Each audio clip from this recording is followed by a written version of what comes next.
السلام علیکم دوستوں، امید ہے آپ سب خیریت سے ہوں گے۔ اگر آپ نے ہمارے چینل کو سبسکرائب نہیں کیا تو سبسکرائب کر دیں تاکہ ہماری اسلامی کتابوں کی تمام ویڈیوز آپ تک پہنچتی رہیں۔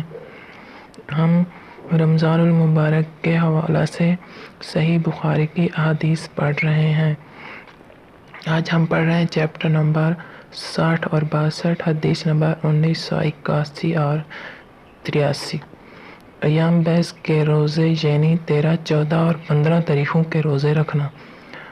ہم سے ابو معمر نے بیان کیا، ان سے عبد الوارث نے بیان کیا، ان سے ابو طیاح نے بیان کیا، کہا کہ مجھ سے ابو عثمان نے بیان کیا اور ان سے ابو ہریرہ رضی اللہ تعالی عنہ نے کہ میرے خلیل صلی اللہ علیہ وسلم نے مجھے ہر مہینے کی 13، 14 اور 15 تاریخوں کے روزے رکھنے کی وصیت فرمائی تھی۔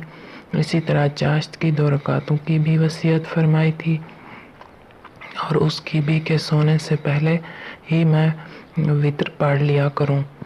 چیپٹر مہینے کے آخر میں روزہ رکھنا۔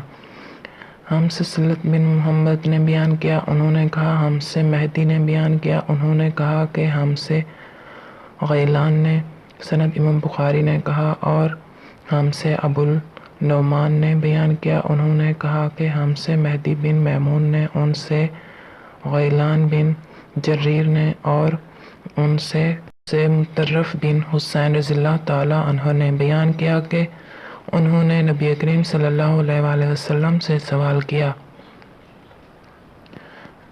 یہ کہا کہ سوال تو کسی اور نے کیا تھا لیکن وہ سن رہے تھے۔ حضرت صلی اللہ علیہ وسلم نے فرمایا، اے فلاں، کیا تم نے اس مہینے کے آخر کے روزے رکھے؟ ابو نعمان نے کہا، میرا خیال ہے کہ راوی نے کہا کہ آپ کی مراد رمضان سے تھی۔ ابو عبداللہ بخاری رحمۃ اللہ علیہ کہتے ہیں کہ ثابت نے بیان کیا، ان سے مطرف نے، ان سے عمران رضی اللہ تعالیٰ عنہ نے، اور ان سے نبی کریم صلی اللہ علیہ وسلم نے کہ آخر کے بجائے شعبان کے آخر میں کا لفظ بیان کیا۔ صحیح ہے۔ آج کی ہماری ویڈیو یہاں پر ختم ہوتی ہے۔ ہم اپنی اگلی ویڈیو کے ساتھ پھر آپ کی خدمت میں حاضر ہوں گے۔ تب تک کے لیے اللہ حافظ۔